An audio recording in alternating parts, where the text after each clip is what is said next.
Je veux le proclamer du sommet des montagnes. Ta grâce est sans limite, ta bonté sans égale, ta tendresse m'envahit, ta bonté me poursuit, ton amour m'émerveille.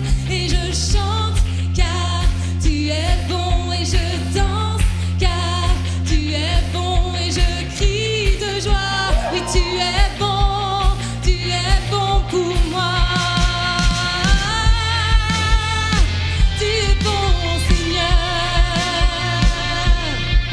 Alléluia. Et nous pouvons le dire ensemble, rien dans tout l'univers, rien dans tout l'univers, à toi ne se compare. Les océans, la terre, sont reflet de ta gloire. Dans mes plus sombres nuits, ta splendeur m'éblouit, ton amour m'émerveille. Et je chante car tu es bon, et je danse car tu es bon, et je crie de joie. Tu es bon pour moi. Et je chante car tu es bon, et je danse car tu es bon, et je crie de joie. Oui, tu es bon pour moi. Oh, un cri sur mes lèvres, que ma vie te célèbre, car tu es bon, tu es bon. Vent, soleil ou pluie, mon cœur te redit, tu es bon, tu es bon. Un cri sur nos lèvres, que nos vies te célèbrent, car tu es bon, tu es bon. Et vent, soleil ou pluie, mon cœur te redit, tu es bon,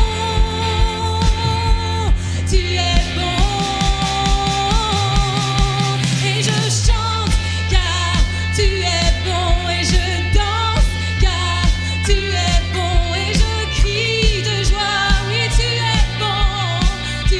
bon pour moi. Et je chante car tu es bon, et je danse car tu es bon, et je crie de joie.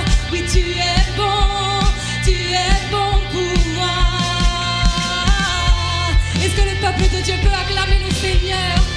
Est-ce que ses enfants peuvent le célébrer d'une seule voix? Tu es digne de louange. Nous disons gloire au roi des rois, gloire à Jésus-Christ, gloire à son esprit. Alléluia.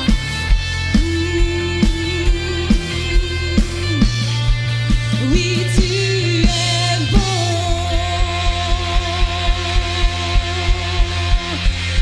Oh, louange à toi, Seigneur, nous t'acclamons, roi des rois. Tu es digne de toute louange, Seigneur. Béni soit celui qui est, celui qui était et sera à jamais. Alléluia. Nous glorifions ton nom, Seigneur, de génération en génération.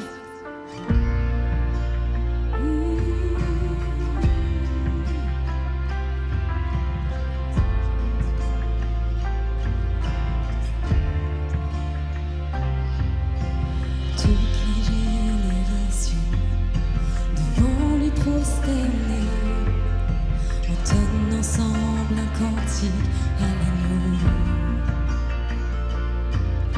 Ceux qui nous ont précédés et ceux qui nous suivront entonneront ce cantique à l'agneau. Ton nom est le plus grand, ton nom est tout puissant, ton nom est au-dessus de tout. Puissance, autorité, royaume.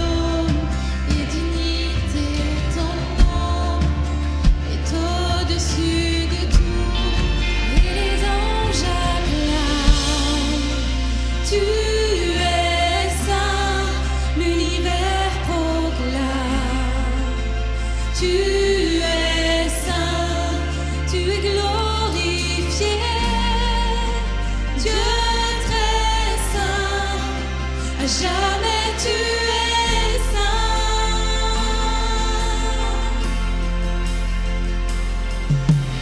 Qui l'a pardonné, qui l'a racheté, venez chanter ce cantique à l'amour.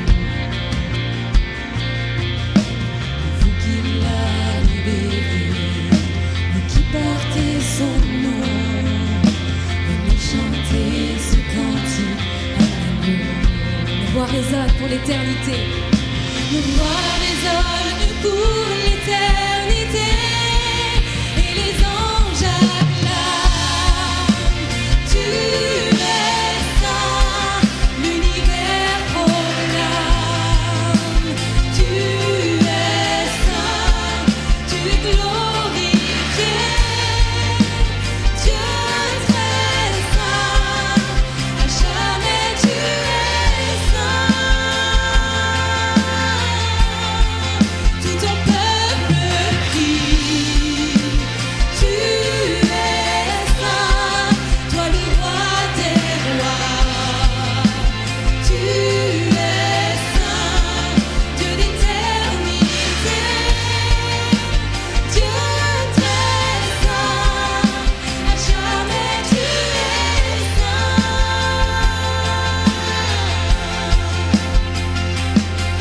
Ton nom est le plus grand, ton nom est tout puissant, ton nom est au-dessus de tout. Puissance, autorité, royaume et dignité. Ton nom est au-dessus de tout. Ton nom est le plus grand. Ton nom est tout puissant. Ton nom est au-dessus de tout. Puissance, autorité, royaume et dignité. Ton nom est au-dessus de tout. Et les anges acclament. Tu es saint, l'univers proclame. Tu es saint, tu es glorifié. Dieu très saint, à jamais tu es saint. Tout ton peuple crie. Tu es saint, toi le roi des rois. Tu es saint, Dieu d'éternité. Dieu très saint, à jamais tu es saint. Oui, Dieu d'éternité. Dieu d'éternité. Tu es saint, à jamais tu es saint. Dieu d'éternité. Dieu d'éternité. Tu es saint, à jamais tu es saint. Ton nom, Seigneur. Ton nom est le plus grand. Ton nom est tout puissant. Ton nom est au-dessus de tout.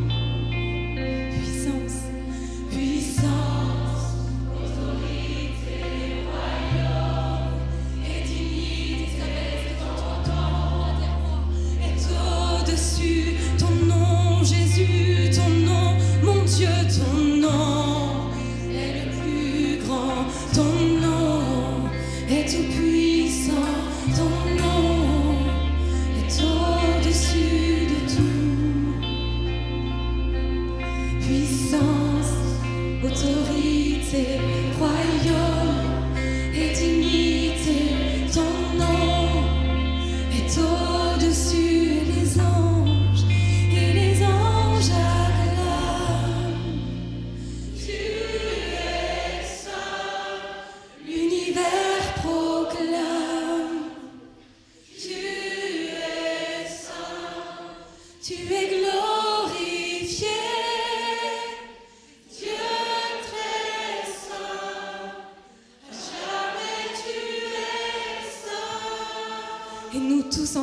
crions, tout ton peuple crie. Tu es saint, toi le roi des rois. Tu es saint, Dieu d'éternité. Tu es saint, à jamais tu es saint, Dieu d'éternité. Dieu d'éternité.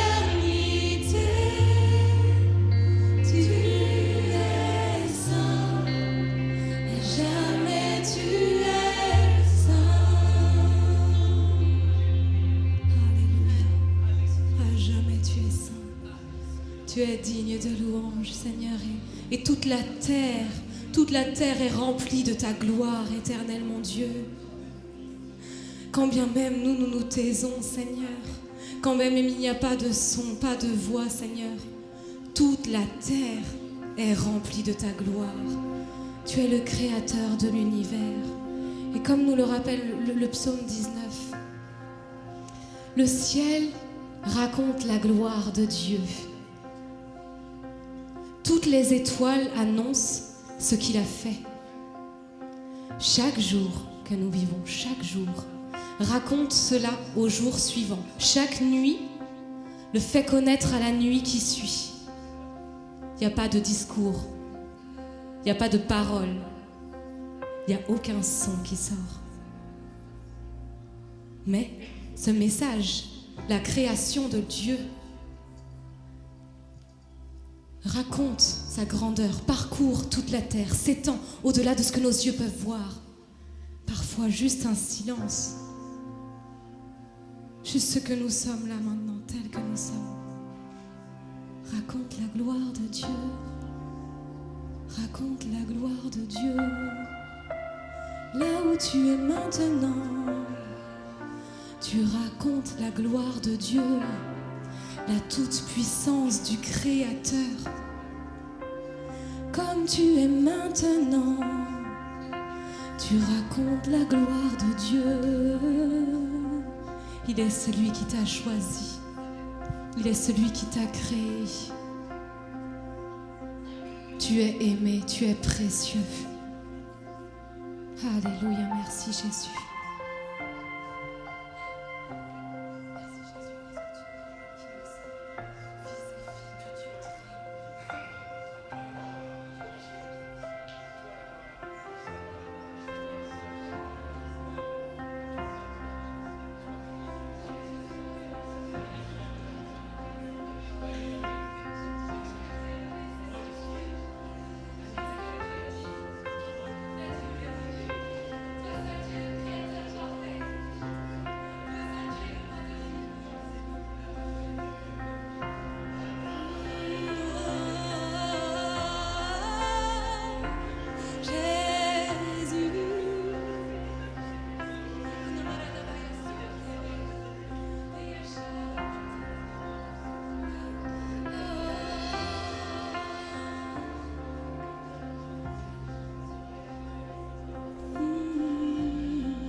Quand je sonde l'univers, les astres que tu as créés, les océans,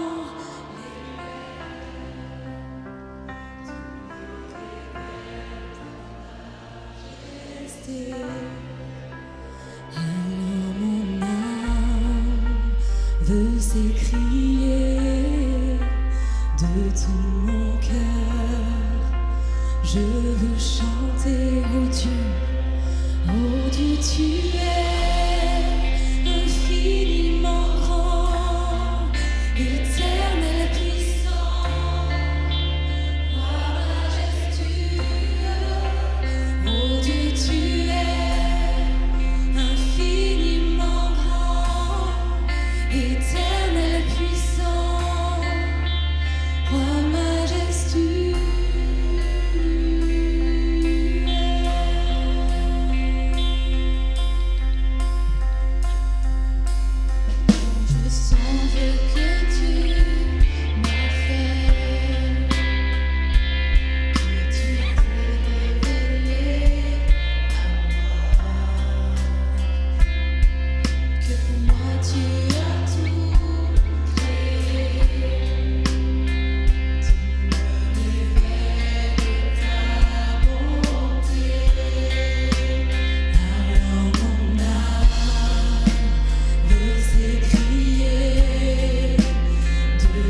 mon cœur, je veux chanter. Alors mon âme veut s'écrier, alors mon âme veut s'écrier, et de tout mon cœur, je veux chanter.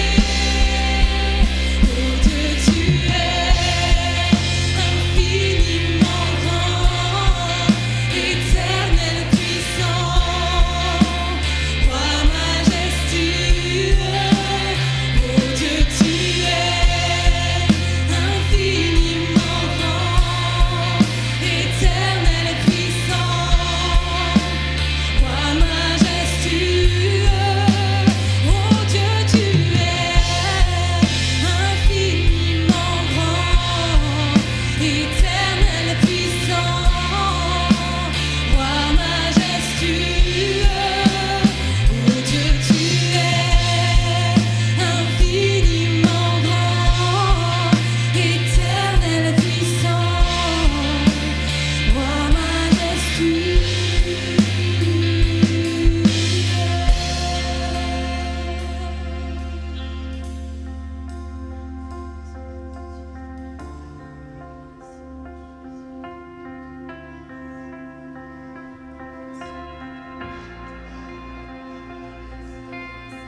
Dieu est grand.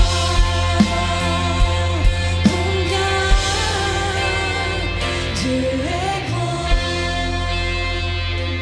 Combien Dieu est grand.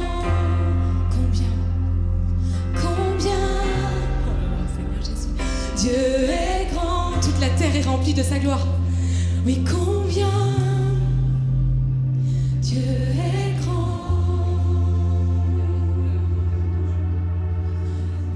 Oh, combien tu es grand, Seigneur. Oui, tu es saint.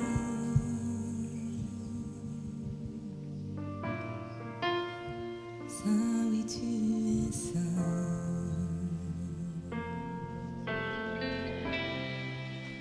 Saint, oui, tu es saint.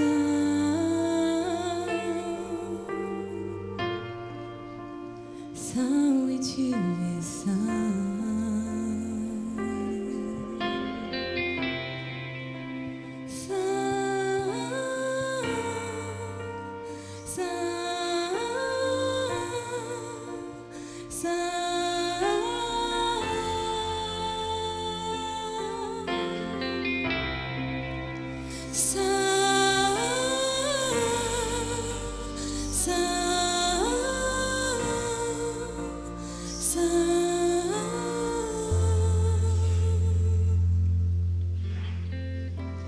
Digne est l'agneau sacrifié,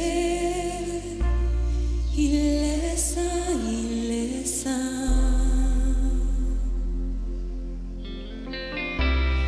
Un chant nouveau à celui qui siège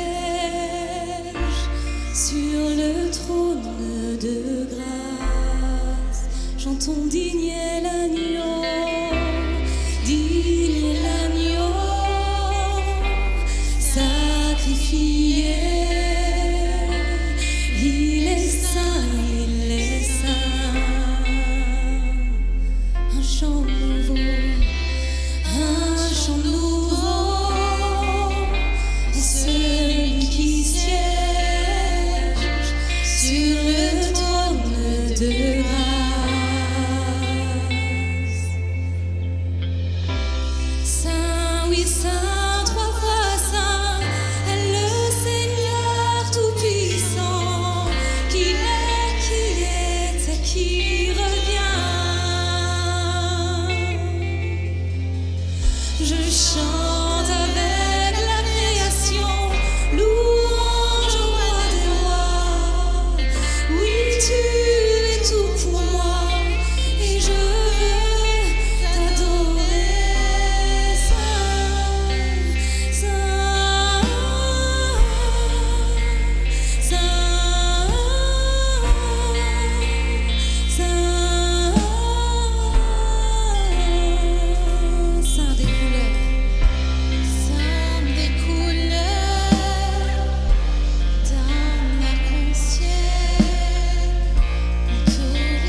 Jésus, ton nom est puissance sous ces souffles de vie. Oh, quel mystère merveilleux. Saint, oui, Saint, trois fois Saint, est le Seigneur tout-puissant, qui est et qui revient. Je chante avec la création, louange au roi des rois. Oui, tu es tout pour moi, et je veux t'adorer.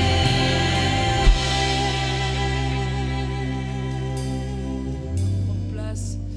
Avant de laisser la place au pasteur Philippe pour la prédication de la parole, on va déjà voir les annonces et ensuite accueillir les personnes nouvelles. Si vous avez besoin que l'on prie pour vous à l'issue du culte, vous avez une salle qui est dédiée à ça dans le couloir de gauche. N'hésitez pas à y aller, il y a une équipe qui se tient à votre disposition.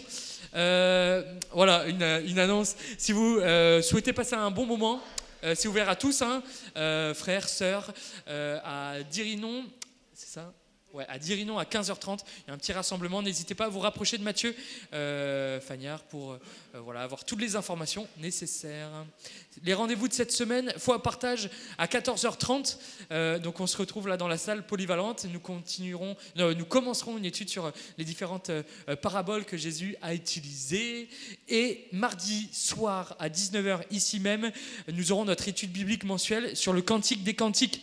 Cette étude sera disponible directement en live sur YouTube, mais si on en a la possibilité et les moyens, toujours mieux d'être là, de pouvoir poser les questions, etc. Donc notez bien, 4 mars à 19h, ici même.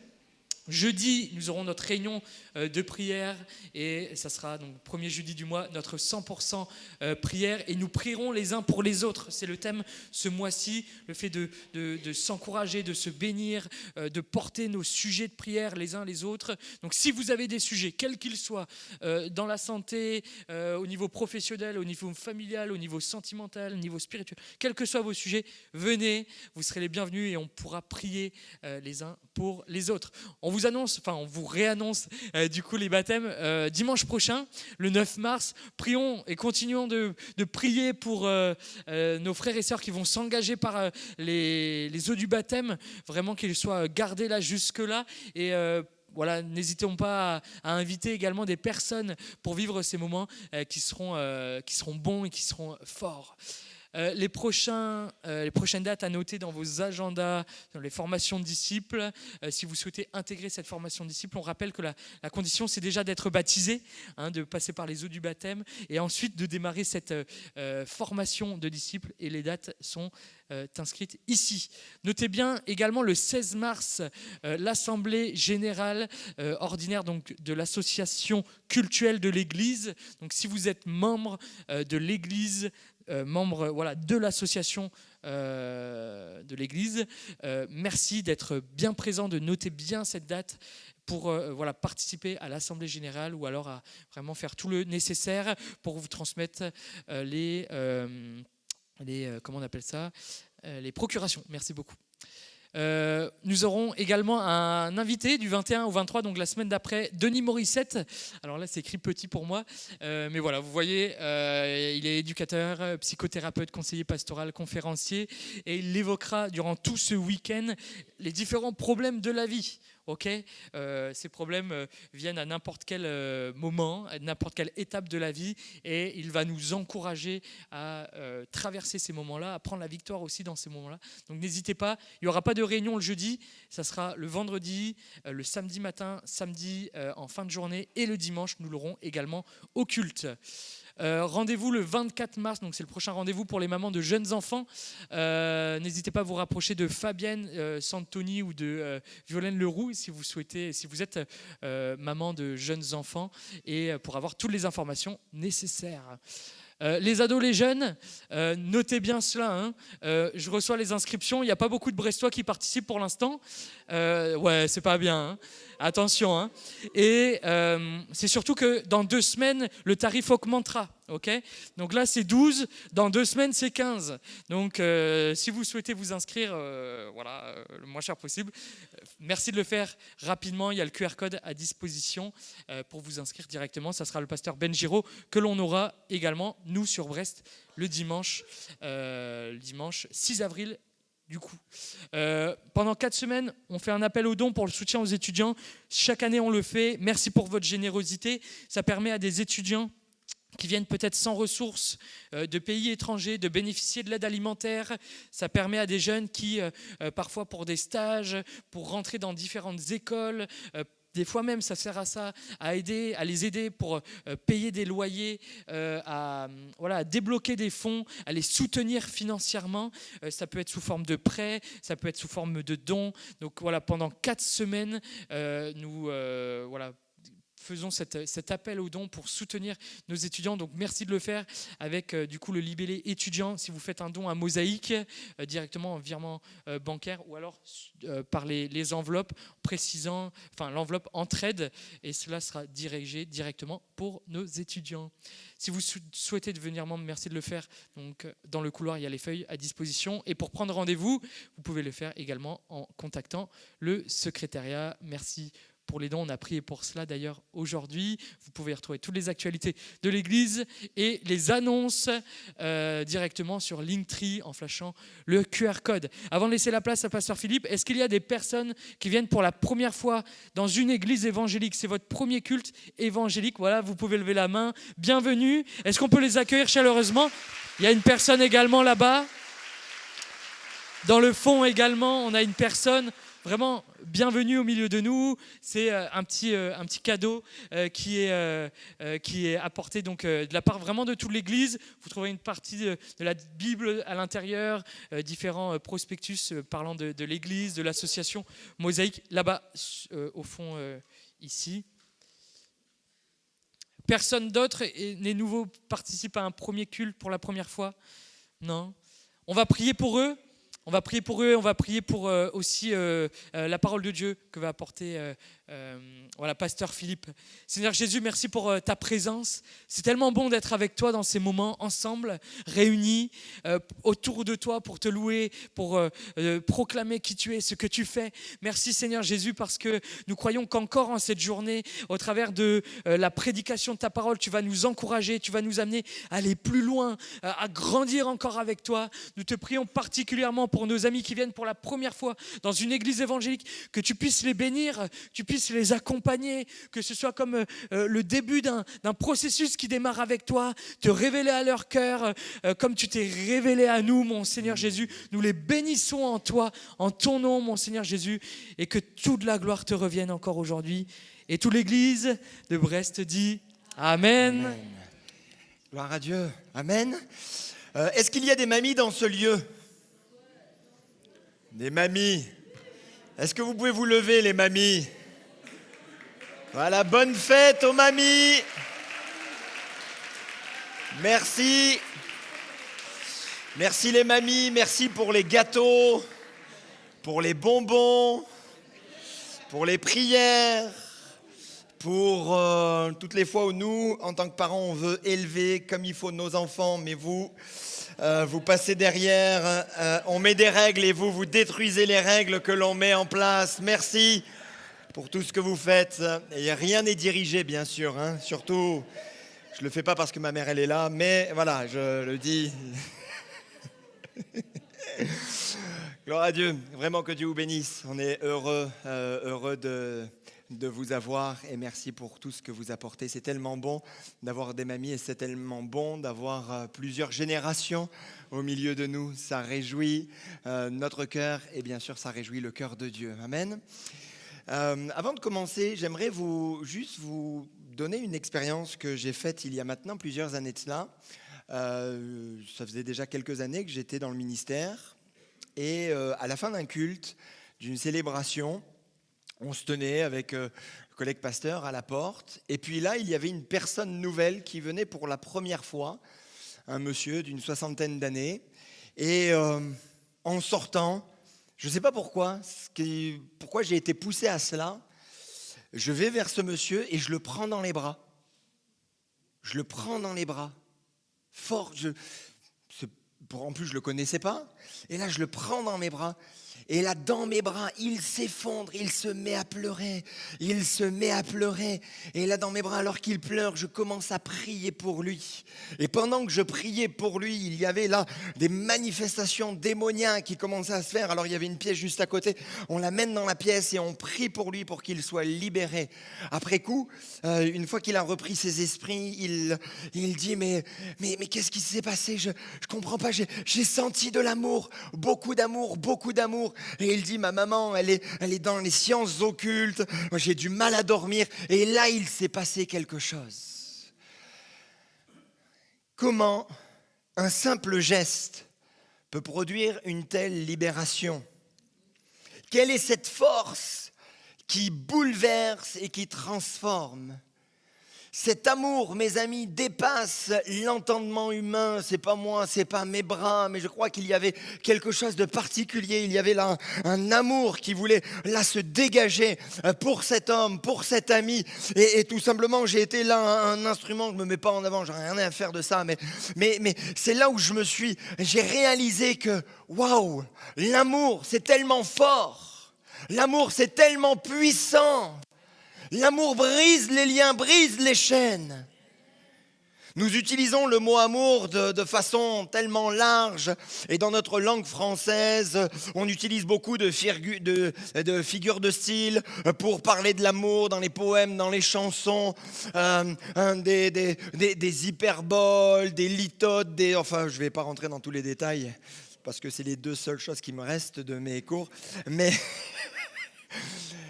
Mais finalement, aimer, le terme aimer, on aime notre voiture, on aime le foot, on aime notre chien, on aime notre femme, on aime Dieu.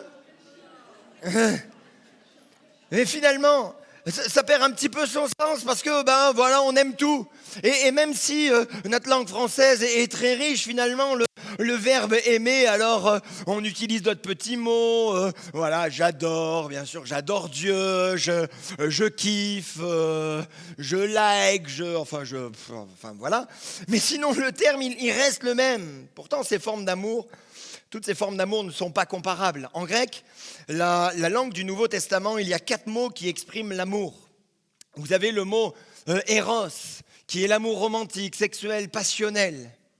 Vous avez l'amour storgé, c'est l'amour familial, celui d'un parent pour un enfant. Et ensuite, vous avez le terme philia, ça c'est l'amour fraternel, c'est l'amitié. Et on voit que cet amour, il est conditionné, il est conditionnel. Et enfin, vous avez l'amour agapé, l'amour divin, l'amour inconditionnel, l'amour désintéressé, l'amour même sacrificiel. Dans le Nouveau Testament, il n'y a pas ces 2 mots, le mot eros et storgé, mais par contre, vous avez le mot philia qui est écrit 54 fois, et le mot agapé, le plus fort de l'amour finalement. Cet amour qui se donne, il est écrit 259 fois, comme pour nous rappeler que c'est ça le plus beau des amours. L'amour qui brise les liens et qui brise les chaînes, comme je viens de le dire, cet amour que Dieu a manifesté en donnant son Fils unique. Le titre de mon message aujourd'hui, c'est l'ADN du disciple, l'amour. Le message d'aujourd'hui est un message de transition entre notre dernière série qui était sur le disciple et la nouvelle que nous allons ouvrir qui est sur l'amour. Et il me semblait important de faire le lien entre les deux. Un véritable disciple de Jésus-Christ, s'il veut l'être, il veut marcher avec Dieu et pour Dieu, alors qu'est-ce qui doit l'animer? Quel est son carburant? C'est l'amour. L'amour doit être en lui. Si nous sommes disciples de Christ, alors l'amour est ce qui définit notre ADN spirituel. Il est ce qui nous distingue, ce qui nous transforme et ce qui se manifeste à travers nos vies. Mais comment cet amour se distingue-t-il et se propage-t-il? L'amour, le code génétique du disciple. Mon premier point, j'ai relevé 4 points ce matin. L'amour, c'est le code génétique de disciple. Il est dit ceci, voici comment l'amour de Dieu s'est manifesté envers nous. Dieu a envoyé son Fils unique dans le monde afin que, par lui, nous ayons la vie. Et cet amour consiste non pas dans le fait que nous avons aimé Dieu, mais dans le fait que lui nous a aimés et a envoyé son Fils comme victime expiatoire pour nos péchés. L'ADN définit l'identité d'un être vivant. De même, l'amour divin est la caractéristique fondamentale qui est dans le disciple. Comment peut-on avoir cet amour? Comment on peut avoir cet amour de Dieu, cet amour divin? Parce que lui-même nous a déjà aimés. On ne peut aimer comme lui que si on réalise qu'il nous a déjà aimés. C'est lui qui a fait le premier pas. C'est lui qui est venu vers nous. Et bien sûr, si nous sommes de véritables disciples engagés avec Jésus, alors nous avons cet amour. On va aller un petit peu plus loin sur ce point-là tout à l'heure, mais nous recevons cet amour. Mes amis, si nous retirons l'amour de l'ADN spirituel du disciple, alors il perd son essence. S'il n'y a plus d'amour dans le disciple, est-ce que l'on peut encore dire que c'est un disciple? C'est pour ça d'ailleurs que Jésus a dit à ceux-ci, tous connaîtront que vous êtes mes disciples si vous avez de l'amour les uns pour les autres. C'est la suite logique. Frères et sœurs, nous ne sommes pas reconnus comme disciples par nos connaissances théologiques, nos dons ou nos œuvres, mais par l'amour que nous manifestons. Un véritable disciple de Jésus-Christ ne vient pas et il ne sort pas toute la palette de ses connaissances, de ses diplômes, de tout ce qu'il peut avoir. Mais on voit un véritable disciple par l'amour qu'il transmet, par l'amour qu'il manifeste.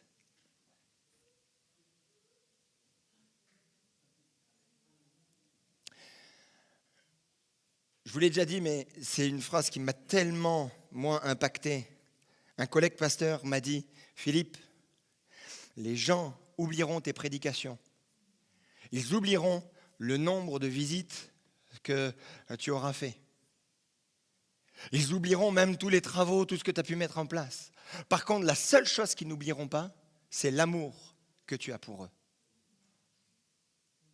C'est bien les connaissances, c'est bien les dons, c'est bien les œuvres, c'est bien d'avoir des projets. Mais le véritable disciple de Jésus-Christ se voit par l'amour. Il dégage de l'amour. Il donne de l'amour.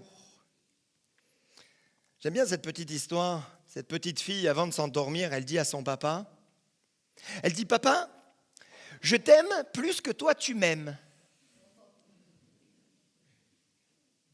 Alors le papa, il dit, ah bon? Et pourquoi tu dis cela? La petite fille, elle dit, parce que toi, tu as 3 enfants, mais moi, j'ai qu'un seul papa. Elle est mignonne. Cette illustration nous rappelle une vérité essentielle. Et des fois, on peut le croire et on peut le penser. Dieu nous aime comme si nous étions l'unique objet de son affection. J'aime tellement ce qu'a dit saint Augustin d'Hippone. Dieu aime chacun de nous comme s'il n'avait que nous à aimer. Faut-il vous le rappeler?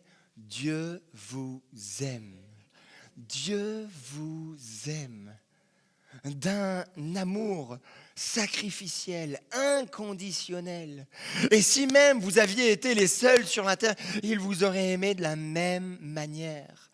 Oui, mais Dieu, avec presque maintenant 8 milliards d'êtres humains sur la terre, alors il n'a pas le temps pour moi. Si, il a le temps pour toi. Il ne partage pas son amour. Son amour est infini. Et crois-moi, il a une bonne grosse dose d'amour pour toi. Et pour chacun d'entre nous. Oui, mais là, je sens qu'il y a un temps de prière ou il y a un temps de culte à tel endroit. Alors si je l'appelle, peut-être que, il est focalisé pour tous ceux et vers tous ceux qui sont rassemblés. Non, il peut t'inonder de son amour. Il peut te visiter par son amour, totalement et entièrement. Notre vie, oui, doit refléter cet amour. Pouvons-nous dire que nous sommes reconnus comme disciples par l'amour que nous manifestons? Mes amis, si on est des véritables disciples, alors l'amour se transparaît et se transmet et se manifeste autour de nous. L'amour est un gène activé par la régénération. C'est bon de le rappeler. La Bible nous dit « Bien-aimés, aimons-nous les uns les autres, car l'amour vient de Dieu, et toute personne qui aime est née de Dieu et connaît Dieu. » Dans la biologie, et c'est intéressant, je me suis renseigné là-dessus, un gène peut être inactif ou actif. Inactif ou activé. Avant notre régénération spirituelle, notre nouvelle naissance, notre capacité à aimer était limitée par notre nature charnelle. On était limité. Aimer, on ressentait des guilis, des ceci, des cela. Il y a des choses qui nous touchaient, bien sûr, mais depuis que nous sommes nés de nouveau, alors il y a quelque chose qui a été activé. Et Dieu a activé en nous son amour divin. Nous ne pouvons plus aimer comme avant. Car l'amour n'est plus seulement humain, mais il est divin. Et quelquefois, c'est là où l'on voit les véritables disciples de Jésus-Christ. Ils se mettent à aimer des personnes qu'ils n'aimaient pas. Maintenant, vous me connaissez, mais moi, je suis né dans une famille avec de l'amour, bien sûr, beaucoup d'amour. Mais j'étais fils unique. Tout pour moi. Tout. Tout pour moi. Je veux tout pour moi. Et les autres? Rien à faire.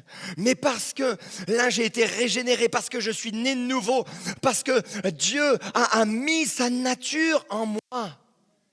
Alors, là où je n'aimais pas, où je n'avais même pas de considération, mon cœur a commencé à s'ouvrir. Commencer à s'ouvrir à ces personnes qui étaient dans le besoin, qui avaient des difficultés, qui passaient par des souffrances, à me mettre à pleurer. Moi, je suis un bonhomme, moi. Moi, je pleure pas. Mais quand l'amour divin vient en vous, parce que vous êtes régénéré, et quand vous êtes né d'en haut, né de nouveau, quand vous êtes régénéré dans votre être intérieur, alors Dieu, tac, il active cet amour, son amour. Cet amour est activé. Comment pouvons-nous encore croire que nous sommes des enfants illégitimes? Et certains, au milieu de nous, ont encore cette pensée. Oh, je suis un enfant de Dieu illégitime. Nous sommes nés d'en haut par la volonté de Dieu. C'est lui qui l'a voulu, c'est lui qui l'a décidé. Relisez le premier chapitre de Jean. On voit que nous sommes nés d'en haut, nés de nouveau par la volonté de Dieu. Il a voulu notre naissance. Et même si ton père ou ta mère t'a dit « t'es un accident, t'as pas été voulu, t'as pas été désiré, t'es arrivé au moment où il ne fallait pas venir », moi je te dis que Dieu a voulu ta naissance. Et encore plus ta nouvelle naissance. C'est par sa volonté que tu es venu là au monde, que tu es ici. Il ne fait rien par hasard, il ne fait rien par erreur. Tout est pensé, tout est réfléchi, tout est voulu de sa part. Tu n'es pas une erreur spirituelle. Tu n'es pas une erreur spirituelle. Oui, tu as fait des erreurs. Oui, tu n'as pas fait peut-être ce qu'il fallait, tu n'as pas obéi à un moment donné, mais ça ne veut pas dire que tu es une erreur spirituelle ou un échec spirituel. Enlève-toi ça de ta tête, c'est faux. C'est le malin qui te dit ça. C'est ta chair qui te dit ça. Lui, il t'aime, il t'a voulu. Et il savait très bien ce que tu allais devenir. Les échecs. Mais est-ce que il est là pour t'assassiner ? On peut parler des disciples. Jésus qui passe toute une nuit à prier, il choisit les disciples. Et quand c'est le moment critique, les disciples, ils sont partis. Il meurt sur la croix, il est ressuscité. Quand il est revenu voir ses disciples, il a dit « Allez, on se met autour de la table, maintenant on va régler les comptes. » Il a dit ça ? Non. Il a même pour quelqu'un prévu un petit barbecue. pour que là, il y ait une bonne discussion, de cœur à cœur. Il n'est pas venu lui dire « Hé, Pierre, je suis déçu de t'avoir choisi. Hein. Franchement, j'ai mis toutes mes espérances en toi. J'ai investi en toi, j'ai passé du temps avec toi. Je t'ai formé pendant 3 ans et tu m'abandonnes. » Non, mais même pas, parce qu'il le savait très bien.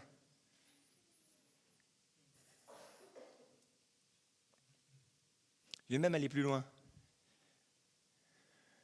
Si Judas n'était pas resté dans ses remords, mais s'il y avait eu une vraie repentance, Jésus l'aurait sauvé. Jésus l'aurait pardonné. Aux yeux de Dieu, tu n'es pas une erreur spirituelle. Comment Dieu fait-il pour que ce gène de l'amour se développe ? Très bien, on reçoit ce gène dès que nous sommes régénérés, nés de nouveau, nés d'en haut. Mais comment se développe-t-il ? Il se développe par son esprit. Galates 5, 22. Mais le fruit de l'esprit, pardonnez-moi, c'est l'amour, la joie, la paix, la patience et ainsi de suite. Mais le fruit de l'esprit, voilà ce que c'est. Parce que nous sommes nés de Dieu par l'action de son esprit. En nous se développe cet amour. Ce n'est pas toi qui force cet amour à grandir, c'est le Saint-Esprit qui le fait en toi. Comprenez-le bien. Ce n'est pas toi qui force cet amour à grandir, c'est le Saint-Esprit en toi qui va l'amener à se développer. Qu'est-ce que toi tu as à faire ? Tu as juste à faciliter l'action du Saint-Esprit dans ta vie. Mettre certaines choses en place pour laisser place au Saint-Esprit. Pour que, dès que tu sens qu'il pleut quelque chose de spirituel sur ta vie, il y a une pluie de bénédiction, ce que tu dois faire, c'est toi enlever le parapluie pour laisser la pluie. Elle est bizarre cette analogie que je viens de prendre, je ne sais pas pourquoi j'ai pris celle-là, je n'avais pas prévu, mais qu'elle te touche. Tu dois faciliter l'action du Saint-Esprit sur ta vie. Ne pas être un obstacle, mais juste dire Saint-Esprit, maintenant je mets tout en place, tout en œuvre pour te laisser toute la place. Et après c'est lui, en fonction du temps. Et parce qu'il nous connaît, il sait à quel moment nous parler, il sait à quel moment nous relever. Ton rôle est de faciliter l'œuvre du Saint-Esprit à toi. Comment voyons-nous l'activation de ce gène ? Avant notre régénération, notre amour était intéressé. On aimait en fonction de ce que l'on recevait en retour. Notre amour était conditionnel. On aimait selon nos préférences, nos affinités. Notre amour était limité. Il dépendait de notre ressenti, de nos émotions. Mais après notre régénération, nous aimons sans attendre de retour. Nous aimons même nos ennemis. Nous aimons d'un amour patient et inébranlable. Et tous les maris disent Amen. Les femmes aussi. Tout le monde dit Amen à cela. Hein ?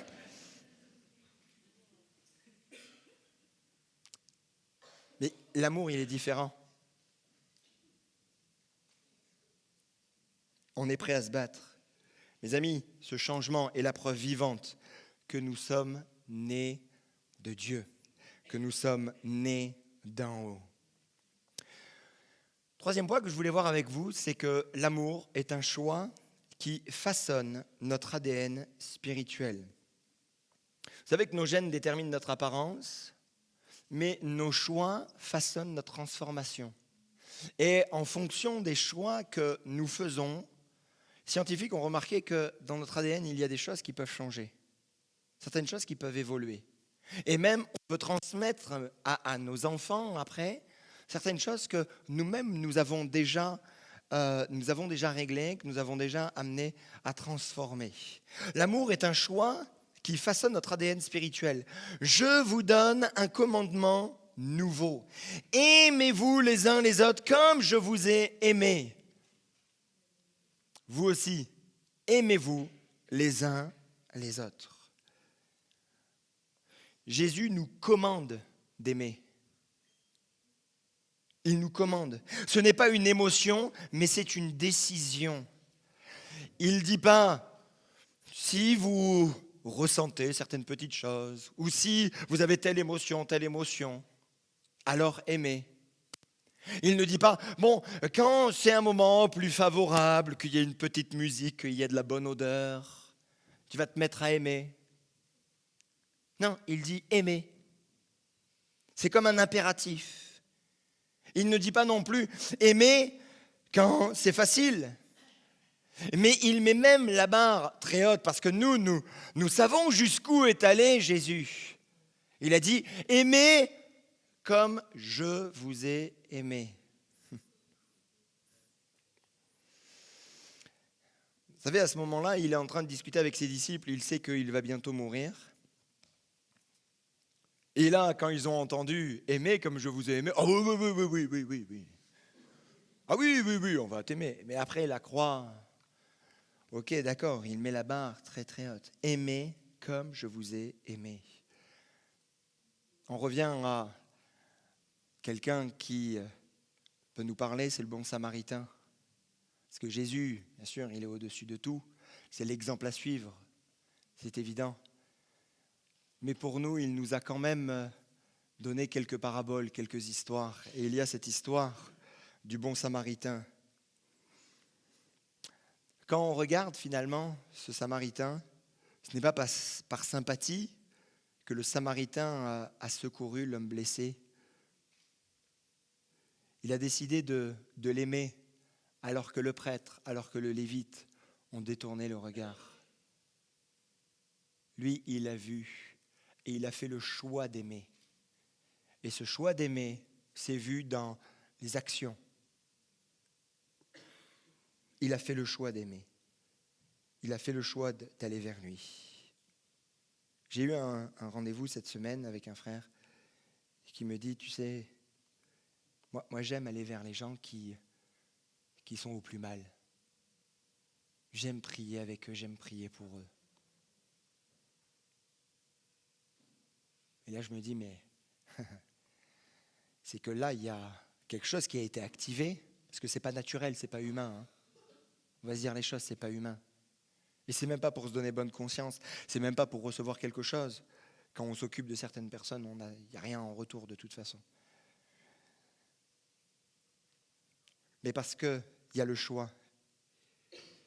Et si l'on veut que l'amour continue à se développer, bien sûr, le Saint-Esprit va faire son œuvre, mais nous, on doit choisir également de dire « je décide d'aimer ».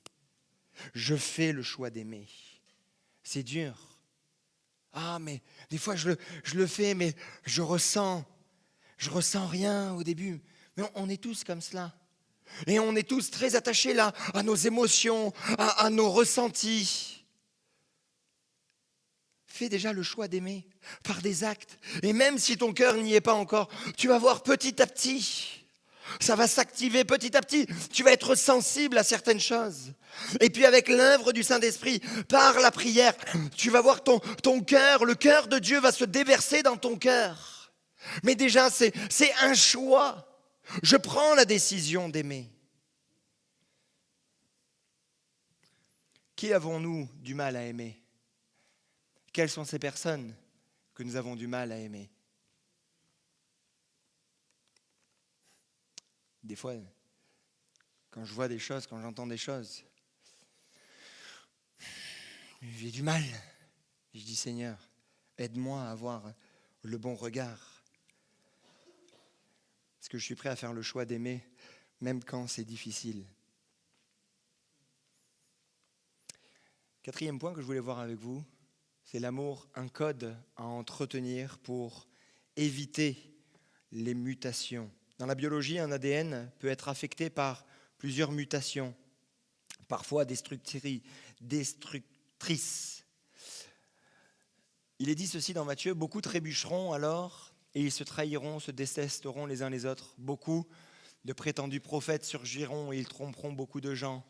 À cause de la progression du mal, l'amour du plus grand nombre se refroidira, mais celui qui persévérera jusqu'à la fin sera sauvé.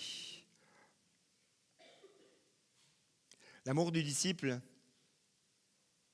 peut lui aussi se détériorer comme notre ADN par des mutations peut se détériorer.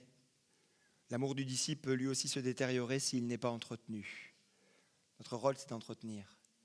Moi, chaque fois que je lis ce passage et ces passages, notamment, où dans le contexte, Jésus parle des temps de la fin, c'est marqué « L'amour du plus grand nombre se refroidira ». Est-ce que ce n'est pas là notre appel pour le 21e siècle, d'aimer les gens?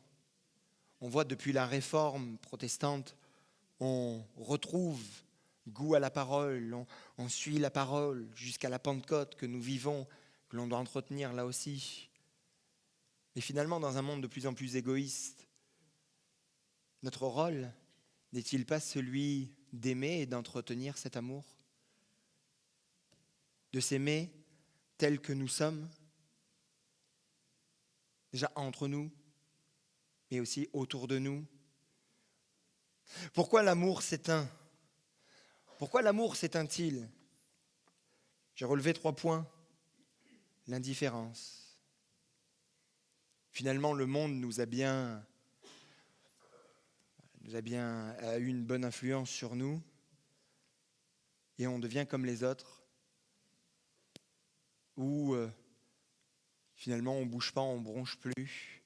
On est abreuvé de films, de comportements, de choses, et puis chacun pour soi. Et alors nous, on ne ressent plus rien. On devient indifférent, insensible à ce monde. Ça peut être les blessures non guéries, les blessures à l'intérieur.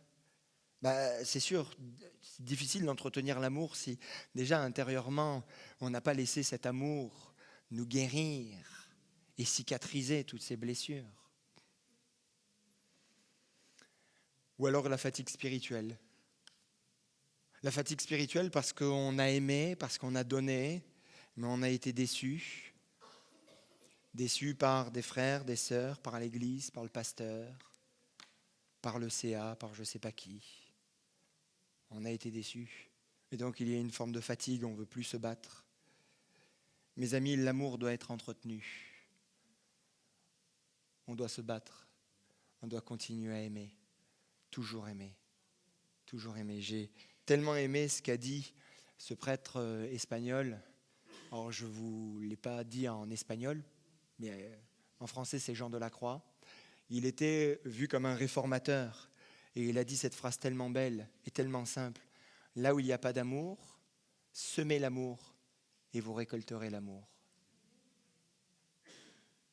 Bien sûr, quand on sème l'amour, il n'y a rien de plus dur de voir qu'on donne quelque chose qui est tellement bon, tellement beau, et que finalement on s'est jeté sur un terrain qui n'est pas prêt à recevoir cette graine, cette semence.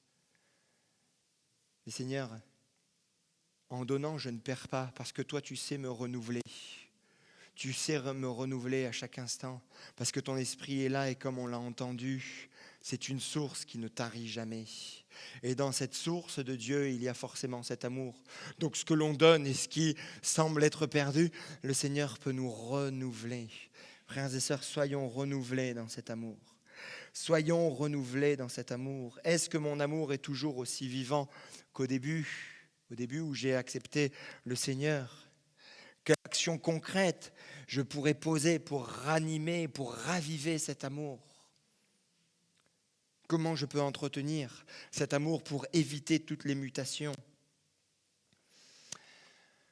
L'amour est la preuve vivante de notre ADN spirituel. Que vous le vouliez ou non, l'amour est la preuve vivante de notre ADN spirituel. L'amour n'est pas une option pour le disciple, il est son identité. L'amour, c'est son identité. Il est le code génétique qui nous identifie à Dieu. Il est activé par notre régénération en Christ. Il est un choix qui nous façonne jour après jour. Il est un code à entretenir pour ne pas disparaître. On doit toujours faire cela. Seigneur, j'ai besoin de cet amour. J'ai besoin de ton amour. Je ne l'avais pas noté, mais je vous ouvre mon cœur. Je suis, depuis plusieurs mois, bousculé au plus profond de mon cœur, parce que je vois et parce que j'entends dans notre pays.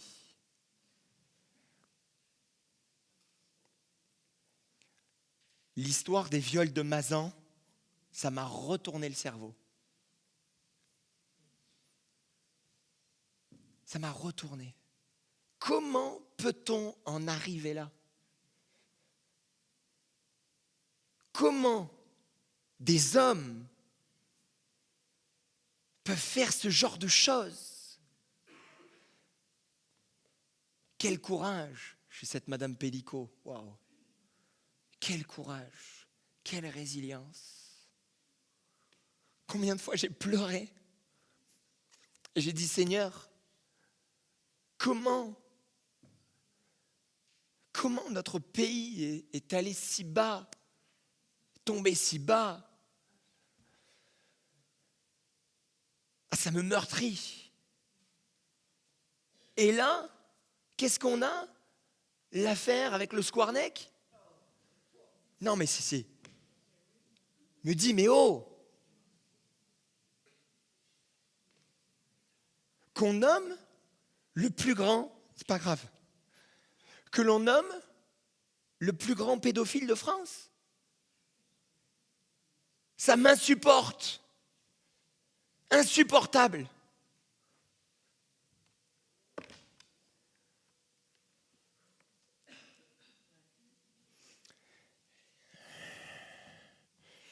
Frères et sœurs, il n'y a que l'amour qui peut triompher. Il n'y a que l'amour qui peut changer les choses. Et notre rôle, c'est ça. Est-ce qu'on sauvera notre pays? Je ne sais pas. Je le souhaite, je le désire. C'est pas possible, cette chose. On doit voir. Et les gens doivent voir que nous sommes différents. On a un ADN fort, spirituellement fort. C'est l'amour. Aux États-Unis, j'avais noté cette histoire. En 1993, une femme chrétienne, Mary Johnson, a vécu un drame qui aurait pu la détruire. Son fils de 20 ans fut tué par un adolescent de 16 ans. Cet homme, Oshea, Israël, lors d'une dispute de rue, son fils vient de mourir sous les coups de ce garçon. Bien sûr, Marie fut dévastée. La colère, la haine l'a rongée jour après jour. Oshea Israël a pris 25 ans de prison. Mais cette peine ne calma pas la douleur de cette maman. Elle voulait se venger. Elle voulait que ce jeune homme souffre autant qu'elle. Pendant des années, elle a vécu avec cette haine, incapable de trouver la paix. Mais un jour, en tant que chrétienne, elle tombe sur ce passage de l'Écriture.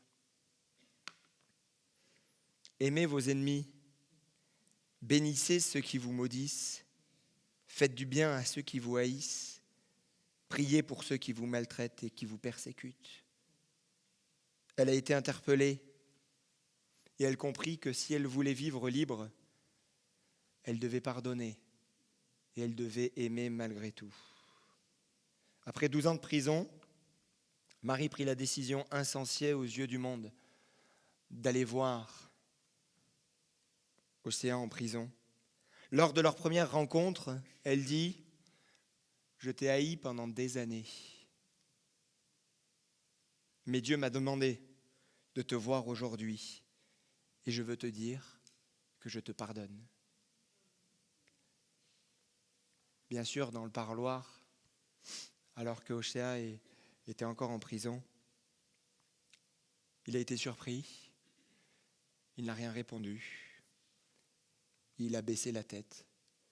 Il a été submergé par l'émotion devant tant d'amour. Alors ils ont continué à se voir régulièrement. Et Marie commença à voir quelque chose de profond dans son cœur. Ce garçon qu'elle avait considéré comme un monstre était aussi un être humain avec une histoire, des blessures, des remords. Finalement, cet homme fut libéré après 17 ans de prison, mais Mary Johnson fit quelque chose d'encore plus incroyable. Elle l'a accueilli à sa sortie comme son propre fils. Comme son propre fils. Aujourd'hui, Marie et Ochéa voyagent ensemble pour témoigner de la puissance du pardon et de l'amour de Christ. Et ils ont décidé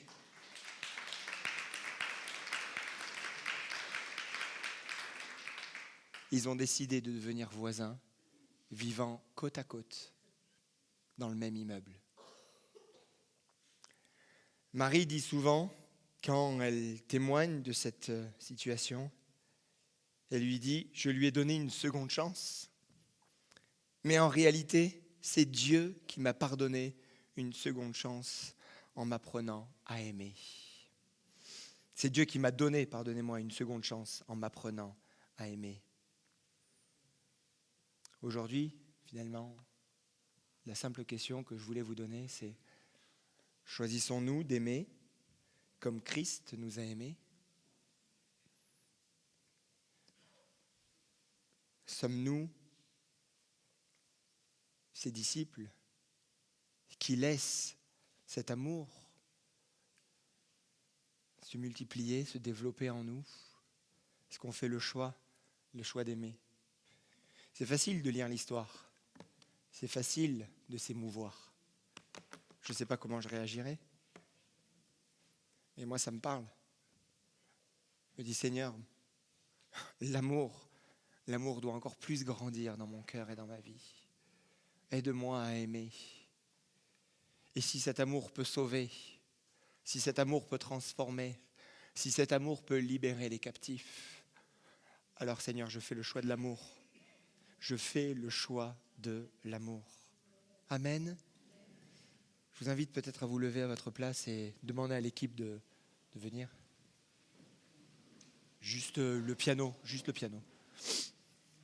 Alléluia, Seigneur.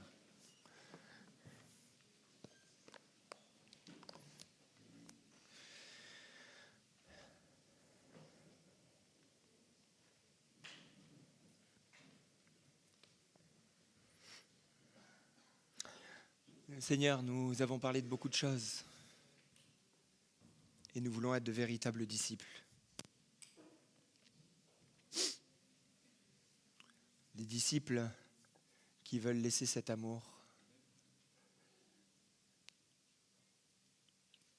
se manifester, se développer à l'intérieur de nous. Si tu nous as permis d'être en France, si tu nous as permis d'avoir cette carte d'identité française, cette carte de séjour, c'est pas juste pour profiter ou parce que c'est notre nationalité toute simple, mais je crois que ça va bien au-delà de ça. Tu nous appelles à rayonner et à communiquer cet amour autour de nous.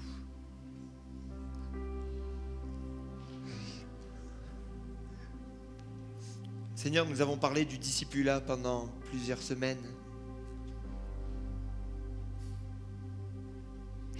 Mais un véritable disciple se voit par l'amour. Parce que déjà, tu nous as aimés le premier. Puis en étant régénérés, tu as activé cet amour. Seigneur, nous voulons maintenant faire le choix de l'amour et d'entretenir cet amour.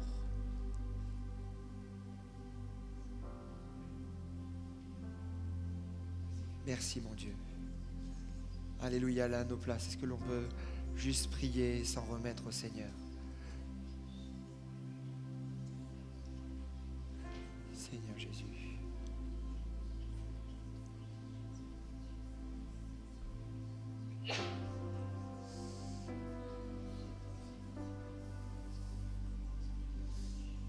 Alléluia, Seigneur Jésus.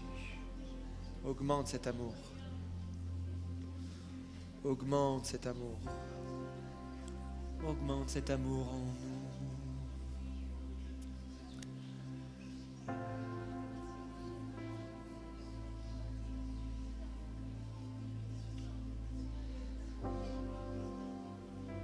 Merci Jésus, alléluia. Seigneur, que l'on ait des actions concrètes dans les jours à venir, que l'on ait des actions concrètes cette semaine, que l'on tende la main. Seigneur, peut-être qu'on n'est pas encore au niveau de Mary Johnson qui a mis plusieurs années. Seigneur, tu veux nous conduire, tu veux nous aider, tu veux nous faire passer des paliers dans l'amour. Et parce que nous avons décidé d'être de véritables disciples, parce que nous nous sommes engagés le mois dernier à aller plus loin avec toi, alors de manière intrinsèque, nous sommes obligés de laisser cet amour-là venir en nous, nous visiter et se développer. Seigneur, nous te prions afin que dans l'Église, il y ait de l'amour. Nous rejetons toute forme d'hypocrisie, la haine, le mensonge, la duplicité. Rejetons toutes ces choses, la jalousie, l'esprit de compétition. Seigneur, que cet amour augmente. Cet amour augmente. Cet amour augmente. Que l'on se prenne dans les bras ou pas dans les bras, peu importe, il y a le cœur. Brise les murs. Brise les murs qui ont été dressés, qui ont été construits. Malgré nous, humainement, spirituellement, que ces murs soient brisés. Des fois, il y a le péché qui a été là, que ces murs tombent dans le nom de Jésus. Que ces murs tombent dans le nom de Jésus et que l'amour se propage, se développe. C'est notre prière, Seigneur. C'est notre prière, Jésus. Ton amour.